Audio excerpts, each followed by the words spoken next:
one storage unit, one collection, 4 hours of digging, and another top 3 personal best comic hauls to date. Welcome to the Paper Chase channel.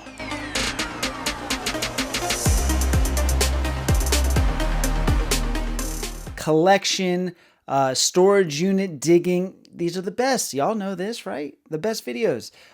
This I left with a little bit over a short box of books. This is a different one from the last one. The last one was almost a personal best, and now this one might be right up there with it. It's definitely one of the most enjoyable collections I've gone through. These videos here is I get to show you guys books and share with you whatever information that I know of them, and it helps grow your knowledge, and this is how you learn things for whenever you're out there hunting comics. The way I learned a lot is 2 things: watching YouTube videos and buying collections. So a lot of books to get into today that are gorgeous, tons of eye candy here. But first, if you could, and you do want to support the channel, the easiest way that you can do that is just by hitting the like button. That's all I ask. The great thing about this collection as well is, I went there one time and there is a lot more where this came from. And I'm going to help do my part and get some of these books to you guys as well, because these folks are ready to move these books. They are motivated sellers here. And first, a big shout out to my buddy Kiss from Kiss Comics. He's the only reason why I was able to go there. He's kind of the head coordinator on this collection. So what I'm going to do is at the end of this video, if you want to look in the description link below, I'm going to actually put his contact information, and they have a ton of stuff. It's a lot of Bronze Age, Silver Age, Marvel, DC stuff. Shoot him a message, tell him what you're looking for. We're actually even going to start doing a once a month live sale on the channel here. So we're going to help get some of these books to you guys at great prices. Okay, that's enough talking. Shut up, John. Here's some footage of the storage unit. All right, just pulled up. Gonna head in here. Should be pretty cut and dry, pretty simple. Everything's organized.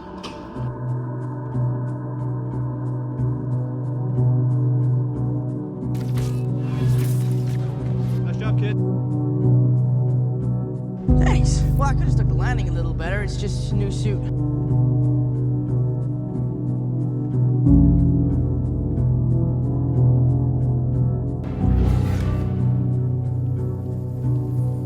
Assemble.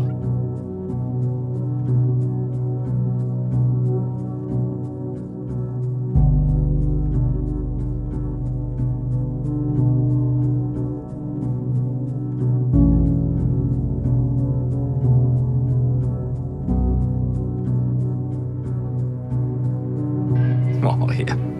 Yeah, so full. So filled. But why do you ask this?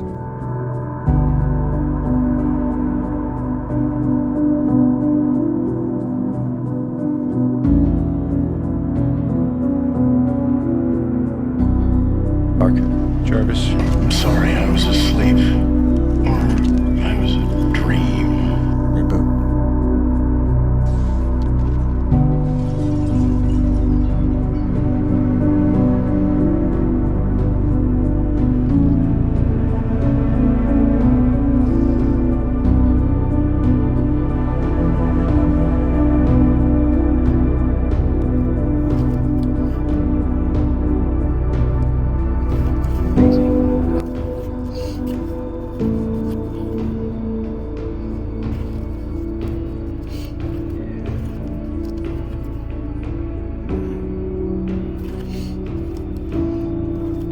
It's like, I don't know, man. You look at the stuff and you're like, I don't know if comics are ever going to... It's not like other collectibles, Like, It's not, dude. the stories behind them, the history, man, the pop culture history Like, behind it. like not even like sports cards and shit.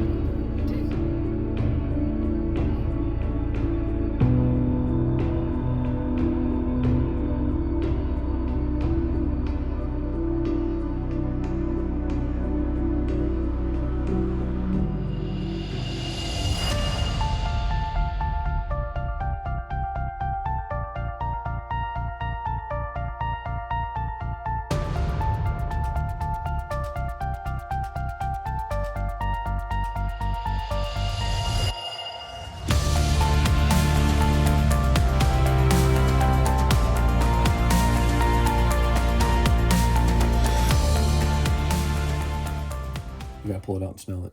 Yep. You fucking know we do. And you know we gonna. It's in great shape too, bro. It's got number 2. Wow.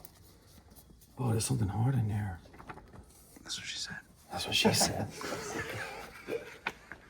Holy shit. It's a fucking mask, yo. It's, holy shit. yeah. Can you imagine trying to press that means- motherfucker? Look, the glue stuck to it. See? Yep. Fucking weak, but it's beautiful. Let them get a smell. It's like a 3.0 on the smell, guys. It smells like a Captain Britain #1. Smells like bangers and mash. That's pretty awesome. You got number 2. Fun times as always. Again, big shout out to Kiss from Kiss Comics and our buddy Dale, who's also with Kiss Comics, and the lovely couple that is now the owners of this collection. Their father, who was the original owner of this collection, curated this, had incredible taste. A taste that I think some of you might enjoy. Taste I enjoy. Wait till you see some of this stuff. This is so cool. So thank you again to all those people. We're going to try to help get these books to good homes for great deals. So let's dive into this box of books here. First, this is the appetizer. This is stuff I kind of just picked up. Nothing too crazy here, but we're just going to kind of roll through some books here, okay? We got this awesome Frank Frazetta #1 black cover, high grade, beautiful book here. We got this, look, when I'm searching, you got to look out for your buddies, right? Reverend Wormwood. Got a couple little things for him in here that I think he's going to enjoy. I got this RoboCop Prime Suspect #1. That might be the best RoboCop cover I've ever seen. I don't know. Let me know in the comments. Picked up, he was missing this issue here, Spider-Woman #7. Got one of those. This is just an amazing cover here. This is Alien Worlds issue #8. Yep. Issue #8. Can't think of the artist on this, but just a gorgeous cover. High grade. Little Tomb of Dracula. This is issue #68 later in the run. Web of Spider-Man #1. Full 90s effect. Love this. Ben Reilly. This one right here, this is kind of a key issue. This is depending on how you define the Punisher's second appearance, which I define it as this issue here. This is the Punisher's third appearance. And you can see it's kind of beat up. You might not be able to see that, but it is kind of beat up. Nothing crazy, nothing to sneeze at, but I'm going to just kind of add that to my Spidey. I'm just going to add that to my Spidey collection. All right, next you've got vampires. You've got Spider-Man. You've got the Hulk. You've got Doctor Strange. And you got some amazing cover art. Look at this. Incredible. It's like this is probably worthless in a 9.8, but I kind of want it. I don't know. The cover, this one left me no choice. I had to get it. Spider-Girl, ho, ho, ho. Look at that. That's an amazing cover. Really cool. Again, guys, this is appetizer. Appetizer stuff. It's going to get good. I promise. Web of Spider-Man 119. First appearance of Kane. Second appearance of Ben Reilly. Nice high-grade copy there. We have a high-grade copy of Transformers #2. Second appearance of the Autobots. Beautiful Gil Kane cover. Tomb of Dracula issue #11. This next one is one of the more valuable reprints in Marvel Tales. Marvel Tales has done a bunch of the reprints of Spider-Man. I think it's a hugely underrated series because those are the first American reprints of a lot of these characters that are very loved. And, the first appearances are out of most people's budgets. So these Marvel Tales reprints, I think, are very underappreciated. And I do see a lot more growth for them in the future. But one of the most, or maybe the most expensive one, is Marvel Tales 106. And this is a gorgeous copy here. It does have a little bit of something going on right here. But a very nice presenting copy. And this is the reprint first Punisher. Really cool. Okay, that's the appetizer stuff. Now, let's get into some key issues and things that will be graded. I've been looking for a high-grade copy of this for a very long time. This is one of the greatest John Romita covers ever. This is a very, very high grade. Torn whether or not that this is gradable or not. In this grade, it might be. Stop talking, John. Show us the damn book. Bring on the bad guys.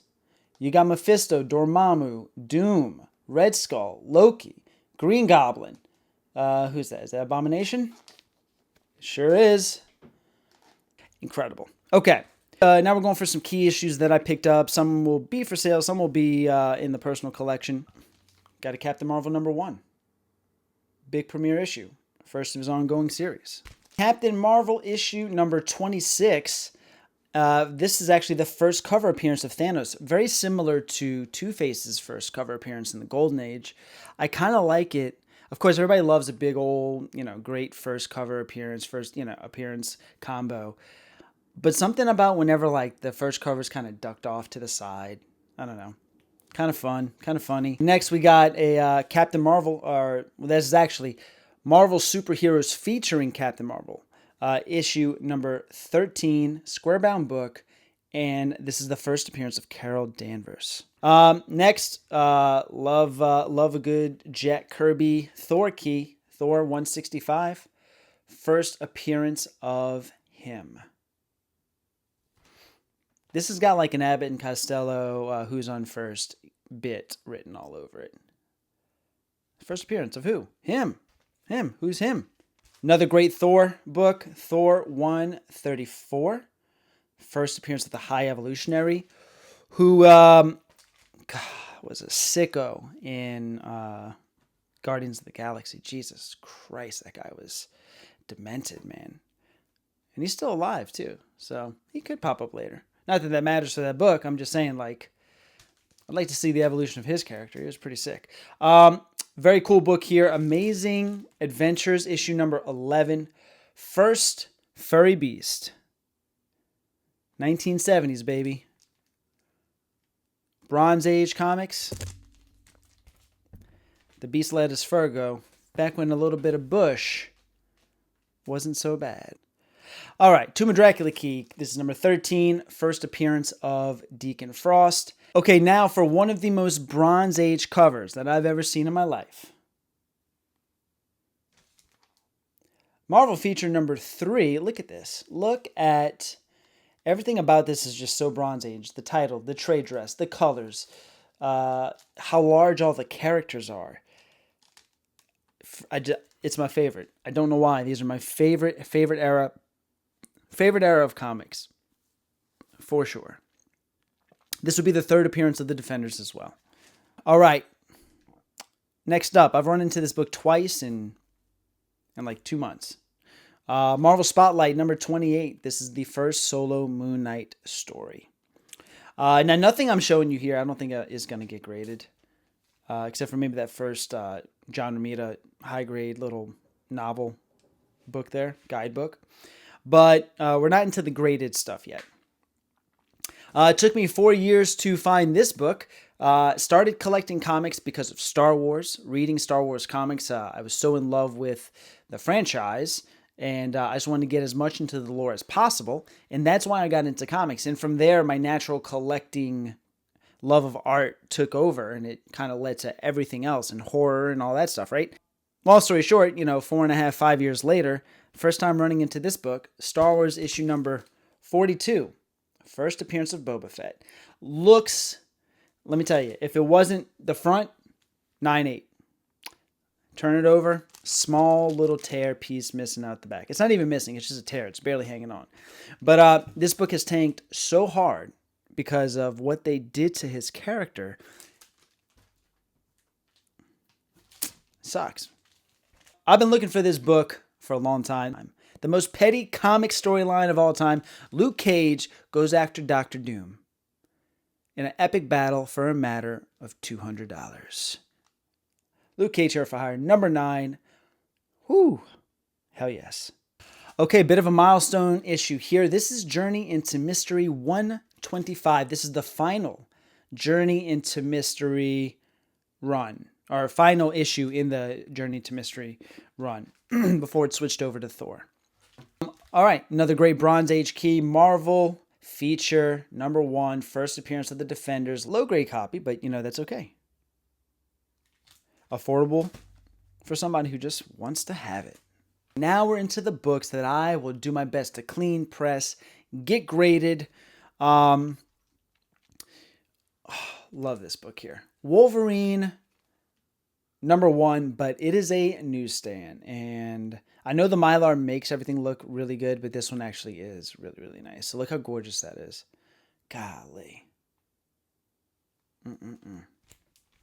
Okay, this one's the only one that I'm kind of on the fence about getting graded, just because I kind of want this issue raw. If it's not super high grade, I would rather just have it raw and be able to kind of like, you know, flip through it. Mighty Thor issue 126. This is, look how gorgeous this cover is. Jack Kirby. Whew. This is the first in the Mighty Thor run. This one right here, just because it's super high grade and, you know, it's got that 9.6 potential if I can do some good work on it. Amazing Adventures in Humans and Black Widow #1. If that's not a 9.6, not worth grading, or a 9.8, not worth grading. Same one with this. This is not a 9.8, but this is actually, I think, a very underrated J. Scott Campbell cover. I love when J. Scott Campbell doesn't draw women. Of course, everybody likes when he draws females, right? Who doesn't? But when he draws, like, for instance, he's got a very rare variant. It's later Spider-Man issue, the Lizard. He drew the Lizard, and his art style is so good when just drawing regular people or even villains. I picked this up because of how high grade it is. This is the first appearance of Morlun, Amazing Spider-Man issue number 30, Legacy issue 471. So this is ASM 471. Okay, next up, Scarlet Spider #1. Actually, this is the Planet of the Symbiotes is on the back of this. This is the origin of the alien symbiote. Not a super high grade book. I'm sorry, not a super expensive book in high grade, but this is just one of those ones I think would look good in a slab, and that's the only reason why I would slab it in a 9.8. Nothing lower than that, but I think this would just look really, really cool. I wish Todd would sign this, but I'm pretty sure he doesn't sign homages to his own covers unless he is homaging it himself. Maybe I can slip it in. Maybe he'll be in such a rush and so overwhelmed with signatures he won't even realize he didn't do it, and he'll sign it. Okay. Nice little run that I like to collect here, and I got a few high grade copies. This one needs some work though. It's going to be determined if I'm going to send this in based on some stain removal, but this is Spidey, the Super Stories, the Electric Company, issue number 39. This is probably one of the more sought after issues in the run. There's like about 4 or 5 in that run, but this is one of them, and this is a awesome cover. That's the first appearance of the Galactic Cube, or I guess what you would call the Tesseract, right? This might be one of my most favorite pickups for how high a grade these are. Spidey Super Stories issue 31. 2 insanely high grade copies here. These are beautiful. Love these. And so what did I say last time I got one of these? A dying franchise homaging a dead franchise, you know. Will there be a time when these are worthless? What do you think? What do you think? Will there be a time where these are worthless? Where both of these IPs are just DOA and nobody cares anymore? Who knows? Maybe. But, you know, comics have such a... I don't want to go on a tangent, but there's a uniqueness to comics that is unlike any other collectible. It's emotional investment that it is, you know, and storytelling, man. Some of the greatest stories of all time. If you think about it this way, there's still stories that Shakespeare has repeated and that filmmakers have repeated from Shakespeare. These are tales as old as time, as they say, right? And so within comic books, there are characters and stories that are now tales as old as time. And even though the movies and how they're portrayed are made in the games and stuff, all that's going to, you know, could fall at the wayside at some point. But I do feel like if you look at some of how the lasting stories of like literally thousands of years ago are still relevant today, I think that's an element to some comic books as well. There's an element here that's going to be timeless, unlike any other collectible. So that's a little side tangent on maybe the longevity of comics. But anyway, Spidey Super Stories issue number 45. Look at that. I guarantee you this in about 4 months is going to be pretty sought after by some people. This is amazing. All right, moving on. Marvel Spotlight number 29. Marvel Spotlight on Moon Knight. This is the second issue in his first solo story, but this one's very, very high grade. That's why I'm thinking about slabbing it. I would add a lot of value to it if that got a 9.8. Let's see. Hannah Bart next up. I don't know. Maybe not. I might not slab this, but apparently this in the upper nines does hold a good bit more value over its raw copy. Hanna-Barbera's Scooby-Doo number 1. Look at the ghost. The ghosts on this are just very cool and nostalgic looking. And yeah, this is good stuff.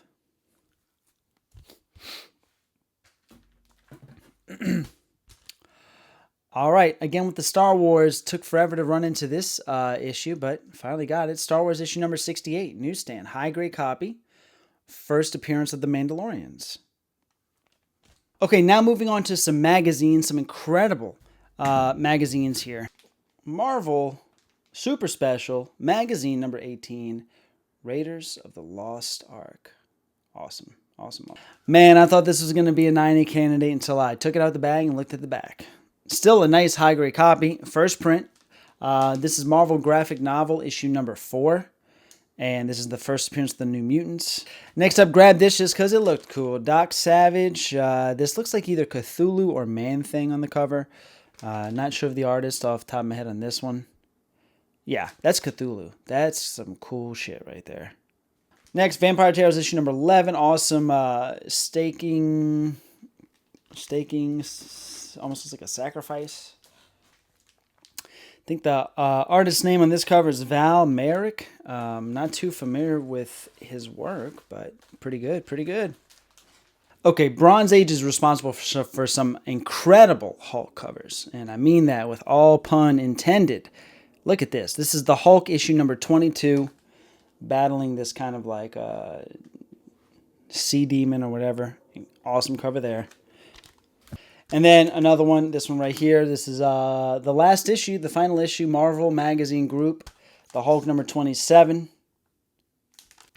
And then we have an annual magazine. This is Dracula Lives number 1. Look at this shit here. Times Square, burning Dracula at the stake. Pretty amazing cover art here. Who did this? Artist on this is Gray Morrow. Pretty incredible. All right, now we have a Marvel Preview Presents number 3, early Blade appearance. Now I believe we're starting to get into some of the graded stuff, some of the magazine graded stuff. Awesome Neil Adams cover. Marvel Preview presents Man Gods from Beyond the Stars, number 1. High grade copy of that. Can't go wrong with old Neil Adams, man. And we have another Neil Adams cover. I've been looking for this one for a while. This is Unknown Worlds of Science Fiction, number 1.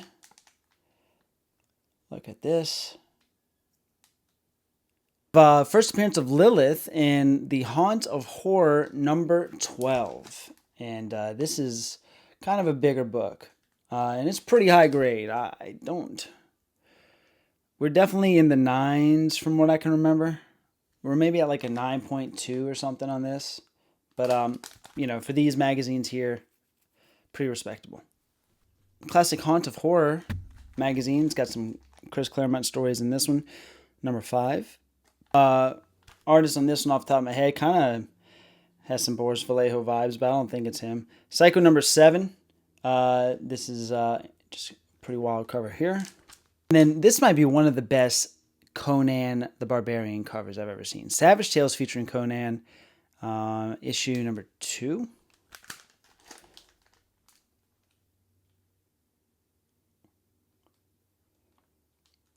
Pretty incredible. All right, next up, I'm a huge Beatles fan. Huge Beatles fan. This is Marvel Super Special, issue number 4, The Beatles Story. And this is very high grade. And this one will be graded. And then we got some more Marvel Preview Presents Legion of Monsters number 8. Awesome Blade and Morbius cover here. This is definitely one of the more popular Punisher covers. Marvel Super Action featuring the Punisher. And this is a Bob Larkin cover. A couple of first appearances of Weird World. Not really familiar with that. I'm guessing it's a place. And origin and second appearance of Dominic Fortune. Don't know who that is either. And then probably the biggest of the well, no, it's not the biggest of the magazines. You're about to see the biggest of the magazines. But one of the biggest of the magazines. High grade copy here. We're talking like a 9.6 candidate. Marvel Previews presents Star-Lord, number 4. First appearance of... Star-Lord, man. Legendary outlaw. All right, that was a lot of books. Not done. Probably my favorite thing that I got here in this whole collection, or not collection, comic haul, is almost the entire run of Captain Britain. And this is so cool because you don't see this a lot of places. And there's a couple of big issues within that run. I mean, it's literally the entire run. I think it's missing one single issue, which I could probably find on eBay. But so incredible to see that. Chris Claremont did a lot of the stories, in this run as well. A lot of Herb Trimp cover art was going on here. I just picked about 4 or 5 issues to kind of showcase some of the really, really cool covers. But in a couple of the key issues. But this is so the issue number 19. This one's going to be graded. Awesome Red Skull cover here. Now, all of these that I am grading of this are going to be, because I think that they can hit a 9.6 or a 9.8. And if it wasn't for it potentially hitting those 2 grades, other than maybe one of these books, it wouldn't even really be worth grading. So these are all 9.6, 9.8 candidates. This one right here, number 7, is within that. It's going to be very interesting as well to clean and press these. I actually think it's going to be a little bit easier because it's newspaper print, so it's more pliable. It's not like the gloss, when that gloss shows all the flaws. I think these are actually going to be pretty easy to work with when it comes to cleaning and pressing. This is a good one here, especially a 9.8. Captain Britain number 10. This is the first cover appearance of Betsy Braddock right there, who later becomes Psylocke. This is definitely one of the best covers in the run. This is Captain Britain number 16. This is the first meeting and battle between Captain Britain and Captain America. This issue number 4 here, not really a key issue, I don't think, but just in really good shape. Probably the biggest book in the whole lot. We got one more after this, but I think this might be the biggest one. Captain Britain number 8, first appearance of Betsy Braddock, who later becomes Psylocke. This is just kind of got, all this in a 9.8 was selling for some pretty good money. But yeah, Betsy Braddock becomes Psylocke, a continuously relevant character as long as the X-Men are around. And it's just cool that it appears in this kind of obscure, not super mainstream run here. I love when first appearances are like that, when they kind of appear. A lot of times they appear in other people's issues or titles or whatever. But when it's like very far off, I think it's just cool. So, incredible book. Will definitely be graded. And last, of course, but definitely not least, first appearance of Brian Braddock, Captain Britain, in issue number 1. When we found this, we were super happy. It was cool. It was good stuff. This does come with a mask, and it even says free inside Captain Britain mask. Now, there's 2 masks in here. I don't know if there's supposed to be 2. I don't think 2 masks. I think it's supposed to be 1, so I might have an extra mask. So if you need a Captain Britain mask, let me know. So I am tempted to get that signed, both of those 2, the number 1 and the number 8, signed by Chris Claremont. I think that would just kind of put the icing on the cake for how cool and unique those books are. The fact that they could be 9.6 or even 9.8 potentials, and top it off with a Chris Claremont signature, those would be pretty amazing. So that is the haul. We're not going to talk price because, well, these people still have more books to sell, and I cannot interfere with that. But I promise you they will give great prices. Again, the description will have Kiss Comics information. He is the consignment leader for this whole thing. So contact him, great guy, great local seller, very, very fair. And these are great people that we're dealing with here. And like I said, they're motivated to get this collection, their father's collection, to happy homes. And that's it. All right, guys, comment below whatever the hell you want to comment. I don't know. We talked about a lot of stuff, looked at a lot of books. Say what you want to say. Thank you for watching. See you on the next page.